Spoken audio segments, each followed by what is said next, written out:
I'm a professor at Emory's Business School and also a filmmaker, and I teach purpose. I've been teaching purpose for 21 years at the business school, something I call soulful excellence, the sister of operational excellence. On the first day of my first class, I show them, these MBA students, a film that I made, a couple minutes, just to level set the class and to give them an idea of what's ahead. This is the film.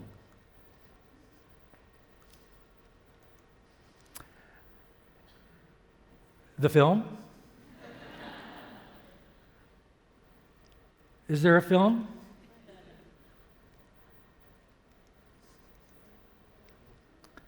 Fortunately, I'm a good speaker, so I can deal with this. If you find the film, we can show the film, but I'm going to start. About 25 years ago, after really spending a lot of time in marketing and advertising, I had a spear in the chest moment where I realized that marketing could do better. This all started actually at Procter & Gamble when I was a junior copywriter brought in to kill Mr. Whipple in 1981. I think John Smale was the CEO back then, and I was a hotshot writer at Benton & Bowles. And Mr. Whipple had to go, so they brought me in. It was the most remarkable experience working at P&G as a writer. I worked on a half a dozen brands, did a lot of the advertising that a lot of people recognize. But years into my practice, after building 2 massive advertising agencies and being the chief creative officer of a billion-dollar company, I sold my company to OmniGod, the parent company, and I was at a board meeting in London in 1994, and I realized that something was really wrong with marketing, that any gift that I had was being wasted on selling people stuff they didn't need, and you can't get enough of what you don't need. By the time I landed in New York City, I wrote a business plan for a company called BrightHouse, a consultancy that would be focused on something that nobody had heard of before, something called purpose. Nobody really was focused on purpose. They were focused on strategy and marketing the way it was for the last 150 years. I remember sitting with the CEO of Home Depot, Bob Nardelli at the time. I tried to explain to him what purpose was, and he thought I was selling him a multi-purpose cleaner. That's how far back and how nascent it was. But purpose became very real, and I would dedicate the next 25 years of my career to focusing on purpose, learning about purpose, researching purpose. Because I believe that there was no greater agony than having an untold story, having to bear an untold story inside you. And I wanted to understand the power of story, and at the core of story, of course, was purpose. Now, a little science. This is Albert Einstein at 7 years old. There's an amazing story about him being given a gift by his grandfather. The gift was a compass. And he looked at the compass, and the grandfather explained to him about north, south, about magnetics, as best as he could to a 7-year-old. Albert Einstein was not interested in north, south, east, or west. He asked his grandfather, why? That question, why? That was the first real word that came out of his mouth. And the reason it did, and the reason it's coming out of our mouths and our hearts now, is because of a prefrontal cortex. Our prefrontal cortex, right here, is basically, when we're born, it's basically empty. And the second we're born, it turns on, and we look for meaning constantly. That's what the prefrontal cortex does. It looks for meaning. Human beings are meaning-seeking creatures. Let's put it this way.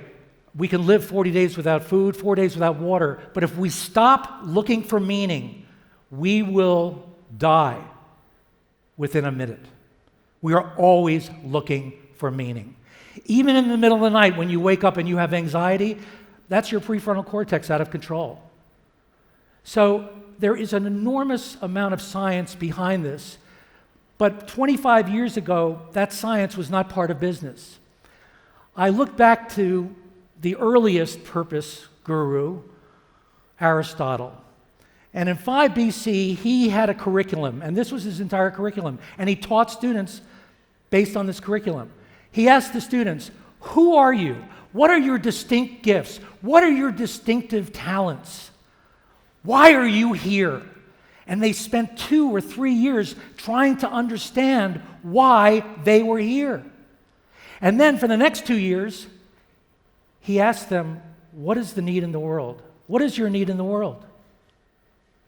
There are so many needs in this metropolis. There are so many needs in Greece. What are the needs?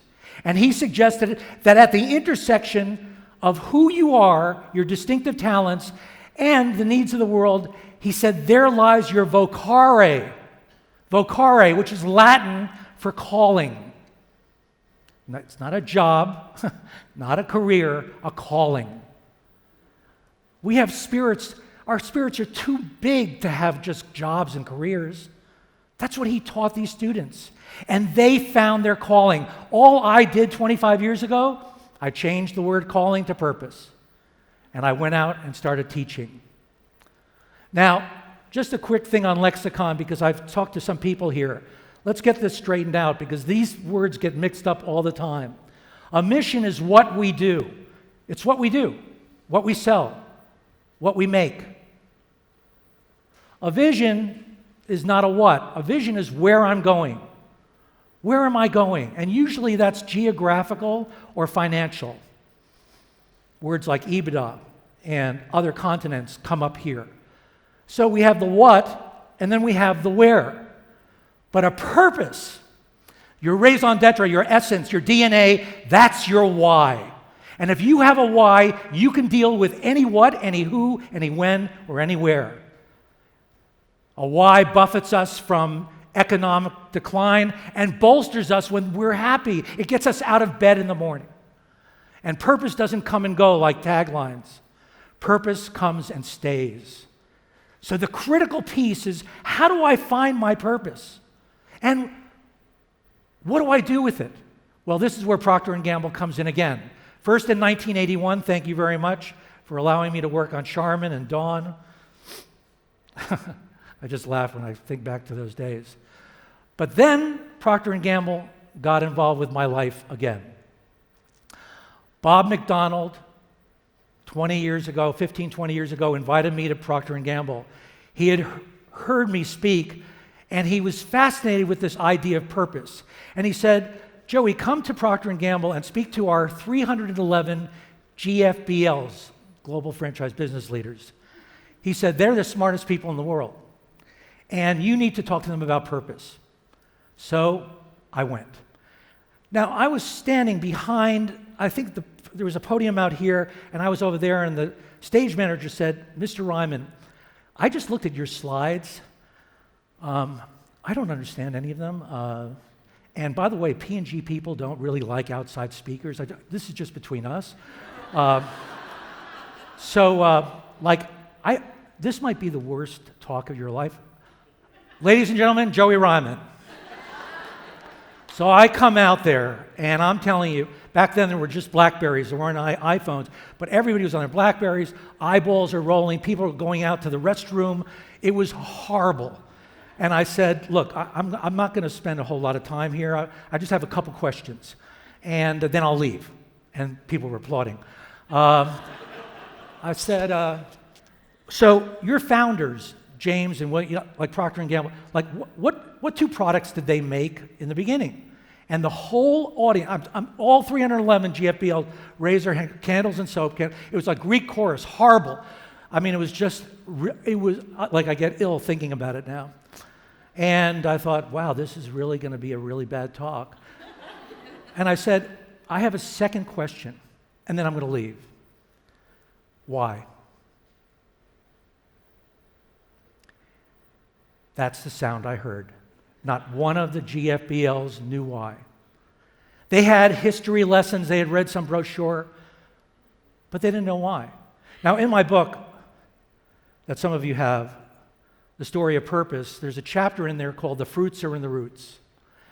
And it's something I really believe dearly in and strongly in and fervently in, that you have to go back to your roots and understand your purpose. Most of us knew our purpose when we were 9 and 10 years old. By the time we were in 4th grade, we got degeniused.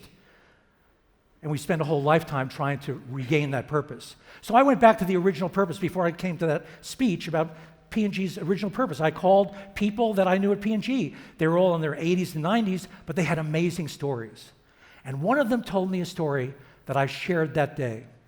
It was a story about William and James, 2 guys, a Scottish guy and an Irish guy who want to make it big. So they get on a boat.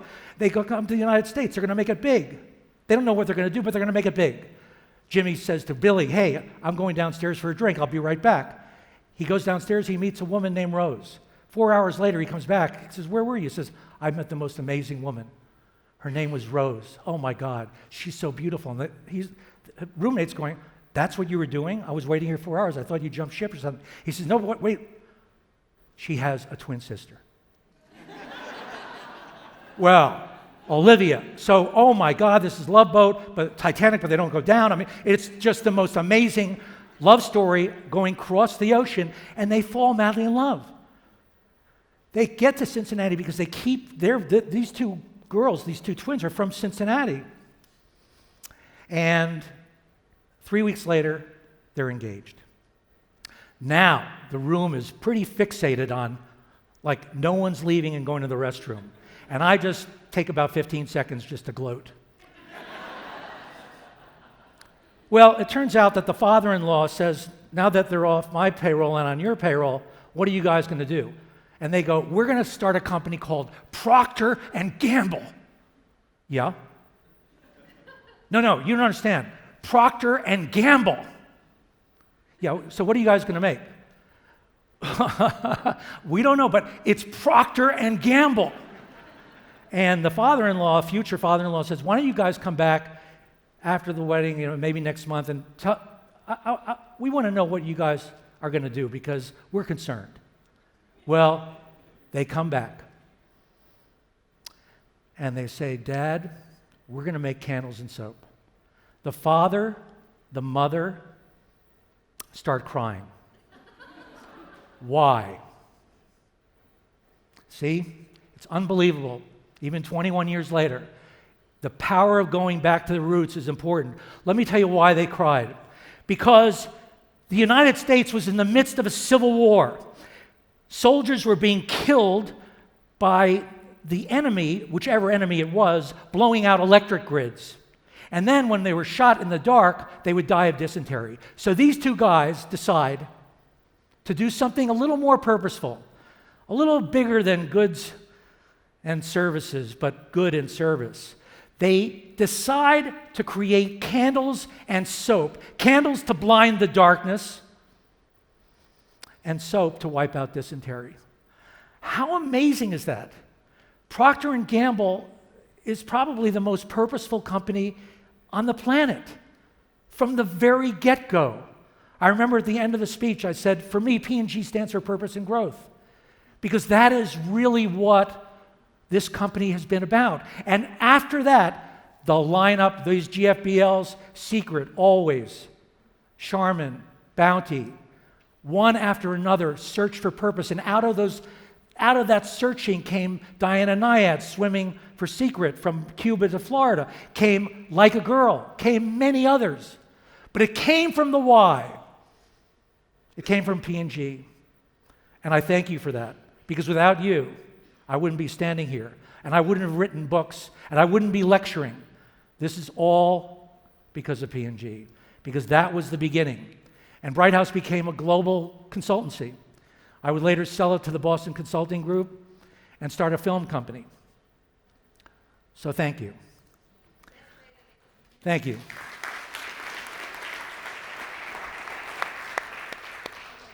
My consultancy, BrightHouse, every consultancy needs a 2x2. I created this 2x2 25 years ago. It still works. These are 4 kinds of companies: a fiefdom, a castle in the sky, Camelot, and fortress.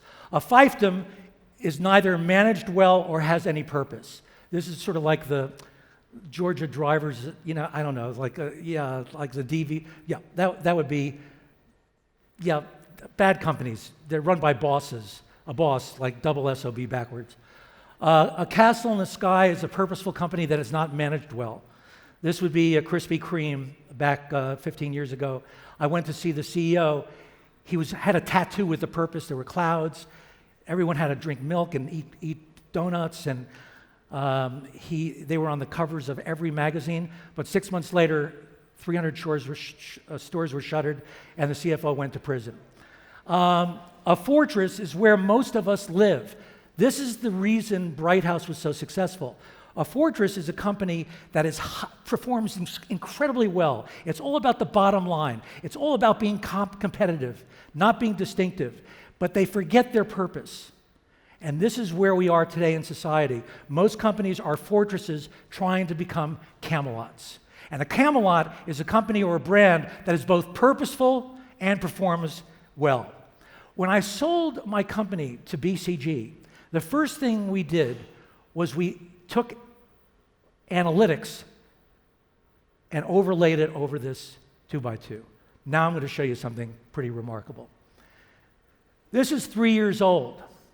This is with analytics, covering technology, financial, and consumer.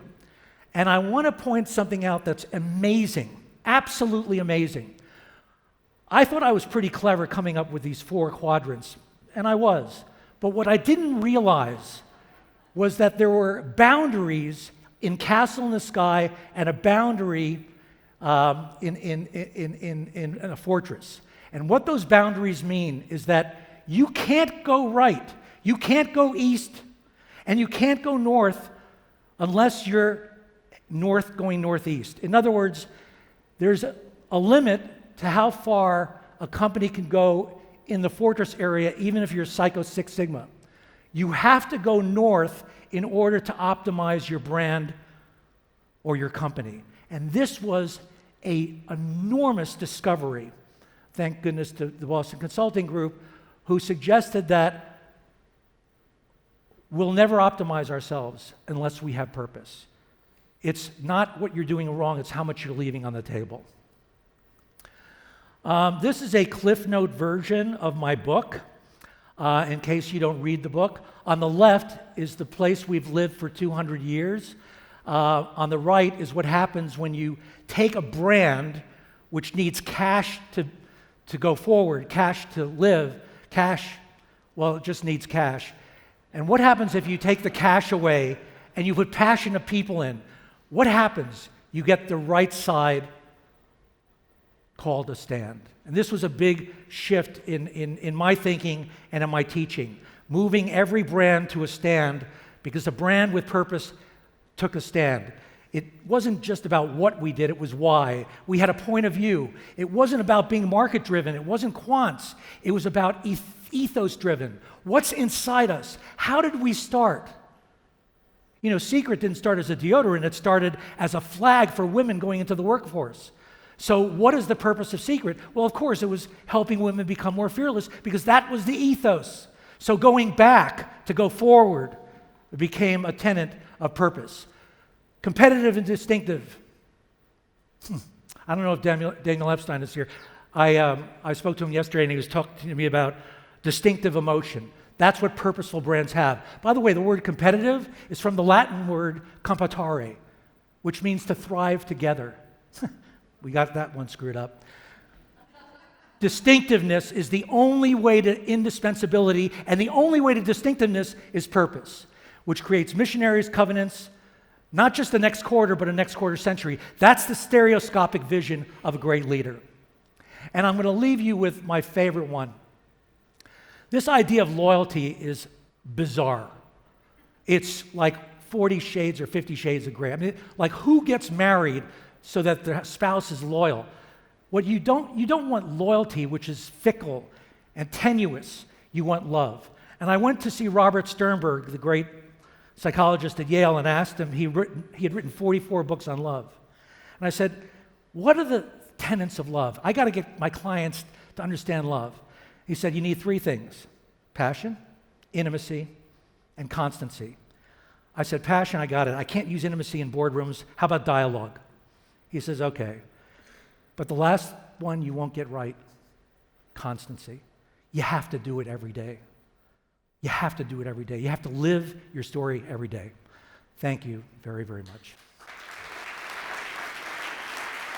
We're going to run the video. They finally have the video. They have the video. Okay. I'll close with the video.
That all